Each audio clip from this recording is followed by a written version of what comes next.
많은 금액을 받아서 오랫동안 버티고 싶으신 게 일반적일 텐데, 밸류가 무조건 높다고 해서 좋은 건 아닌데,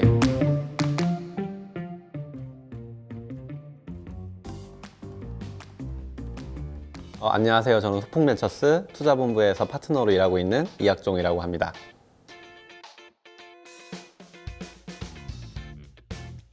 이제 곧 주주총회 3월 시즌이 돌아오는데, 정기주총은 1년에 한 번 이제 하게 되어 있고, 이건 법적 의무여서 3월 안에 정기주총을 꼭 여셔야 되고요. 그리고 임시주총을 아마 수시로 여시게 될 텐데, 그 회사 정관에 보면 그 임시주총을 열어야 되는 사항들이 있어요. 아마 정관을 한 번도 뜯어보지 않으시거나 보지 않으신 분들이 분명히 초기에 설립할 때만 보고 안 보시는 분들이 많을 텐데, 정관을 봤을 때 임시주총을 열어야 되는 사항들을 체크해 놓으시고, 임시주총이 필요할 때는 이제 주총을 열어서 의결하는 사항들이나 이런 것들은 막연하게 이제 두려움이 있거나 잘 몰라서 걱정하시는 부분들이 있겠지만, 이런 것들 역시도 투자자에게 조금 더 도움을 받을 수 있으니까 도움을 받으셔서 너무 걱정하거나 염려하지 말고, 절차상 한 번 해보고 두 번 해보고 세 번 해보면 간단하거든요. 그래서 정기주총을 당연히 의무적으로 해야 되고, 이제 스톡옵션을 준다거나 아니면 우리가 유상증자를 한다거나 하는 그 임시주총 사항들도 굉장히 많이 있어서, 이런 사항들을 너무 걱정하지 말고 잘 챙기시면서 하시면 좋겠습니다. 우선은 정관을 보고 그에 따른 절차나 이런 것들을 조금 더 한 3-4번만 해봐도 훨씬 쉽게 하실 수 있습니다.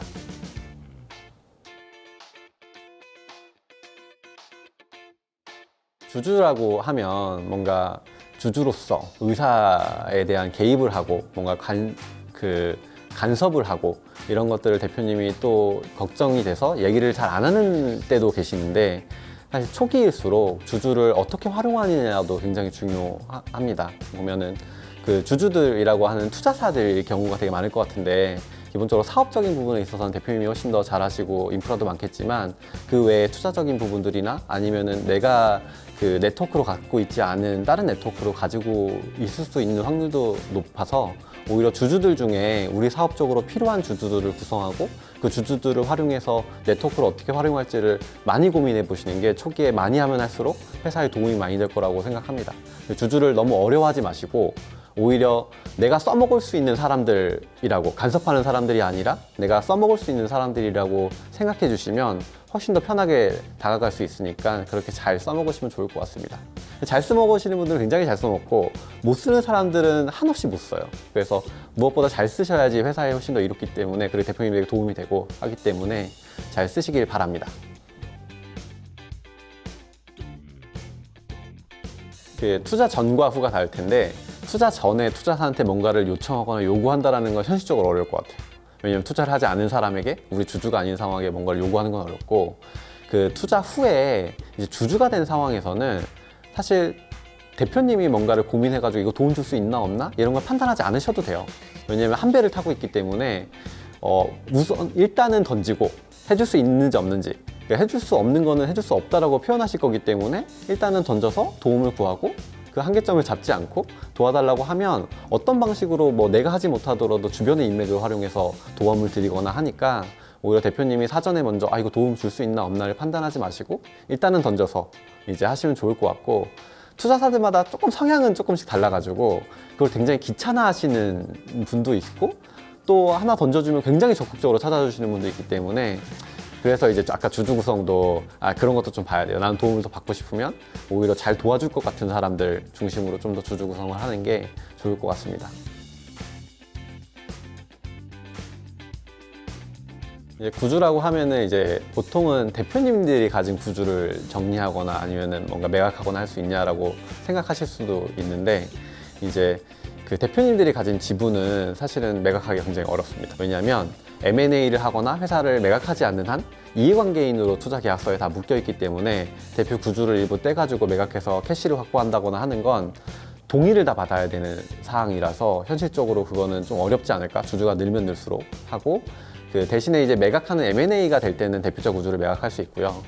그 투자사들은 초기 투자를 이제 받다 보면 이제 투자사들이 늘어나게 되는데, 점점점 이제 한 시리즈 B 정도의 투자사를 받게 되면 투자사에 있는 주주들도 구주 정리를 일부 하게 됩니다. 보면은 그 라운드마다 이제 필요한 투자사들이 있고, 그 라운드에서 어쨌든 초기 투자사일수록 도움을 다했다고 하면 일부 정리를 하고 이제 구주를 다음 투자사에게 매각한다거나 하면서 주주 자체를 이제 일부 줄이면서 회사에 필요한 주주로 다시 구성하는 그 구주를 거래할 수 있도록 해주는 그 중간다리 역할을 창업자가 해주는 경우도 많아서, 오히려 그 구주 매각은 이제 시리즈 B 이상 됐을 때 이제 기존 내가 그 네트워크로 갖고 있는 주주들을 대상으로 구주 매입을 하고 거래를 할 수 있도록 만들어주는 경우가 있습니다.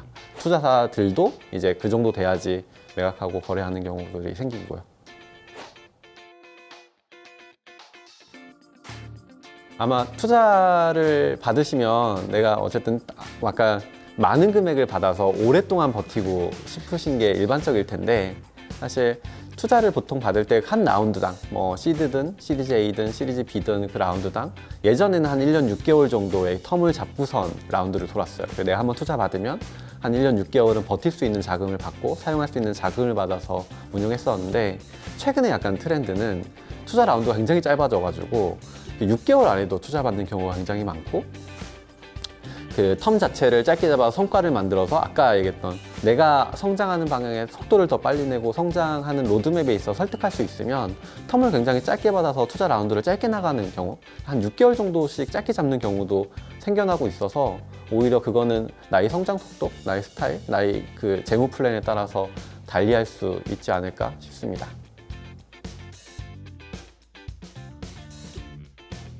아마 회신이 안 오면, 내가 메일을 보냈는데 회신 오지 않으면 대표님들이 이제 마상을 입으실 텐데, 그거를 이해를 못 하는 건 아니고, 그러니까 저도 심사역 일을 하고 있고 파트너 일을 같이 하고 있지만, 그 메일이 왔을 때 메일을 보고서도 회신을 줘야지 하는데 놓치는 경우도 굉장히 많이 있어요. 사실 이걸 보내기 싫어서 놓치는 게 아니라, 이제 워낙에 심사역들도 굉장히 바빠요. 이 투자도 해야 되고, 팀 발굴도 해야 되고, 만나야 되고, 기본적인 행정 처리 업무들도 굉장히 많이 있어서 그 메일을 놓치는 경우들이 굉장히 많이 있는데, 그래서 너무 약간 그 창업자들도 회신이 오지 않았다고 마음 상해하지 않고 한 번 더 메일을 보낼 수도 있고, 아니면 메일을 받는데 두세 번 보냈는데도 답장이 없다라고 하면 이제 내가 아는 지인을 통해서 다른 루트를 통해 가지고 미팅을 컨택해 볼 수도 있고, 그래서 메일 한번 회신 오지 않았다고 상처받지는 않으셨으면 좋겠어요. 2번 보내고 3번 보내면, 적어도 3번 보냈는데 답장을 안 하는 경우는 다른 투자사를 빨리 찾아보시는 게 훨씬 더 좋을 수 있을 것 같습니다.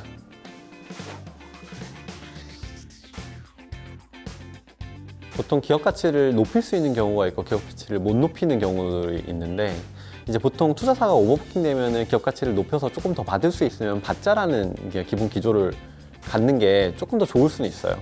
근데 그게 밸류가 무조건 높다고 해서 이제 좋은 건 아닌데, 그 밸류가 높게 받으면 그 다음 밸류에 대해서도 높게 받아야 돼서 그게 오히려 나중에 디밸류에이션 되는 경우들도 있거든요. 그래서 이제 내가 지금 계획하고 있는 사업 형태, 예를 들어 지금 내가 계획하고 있는 사업 형태에서 지금 돈이 조금 모자랄 것 같아서 더 받는 게 좋을 것 같다라고 하면 더 받을 수 있고, 밸류에이션이 높지 않은 상태에서 희석이 되더라도.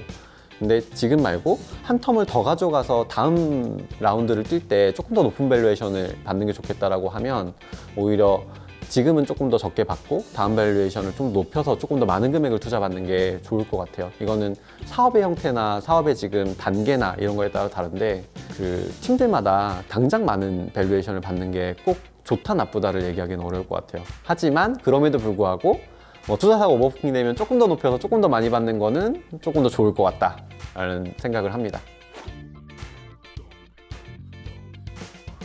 이게 투자 유치를 돌다 보면 이제 긍정적인 얘기보다는 부정적인 얘기를 더 많이 듣게 되고, 그리고 인정받지 못했다는 거에 대해서 상처받는 경우들이 되게 많은데, 사실 투자자가 그 창업자를 인정하고 안 하자를 그 투자로서 판단한다고 생각하지 않았으면 좋겠어요.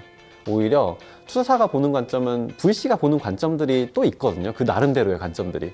근데 창업자는 사업을 하는 사람들이기 때문에 사업을 더 잘하면 사실 VC들은 따라붙을 수가 있어서, VC가 보는 그냥 투자의 관점과 사업을 잘하는 관점이 일부 같다고 볼 수는 없다. 다를 수 있고, 오히려 그 둘 중에 선택하라고 하면 사실 창업자로서는 사업을 더 잘하는 관점으로 오히려 더 잘해 나가시는 게, 투자를 받지 못했더라도 내가 선택할 수는 있을 것 같아요.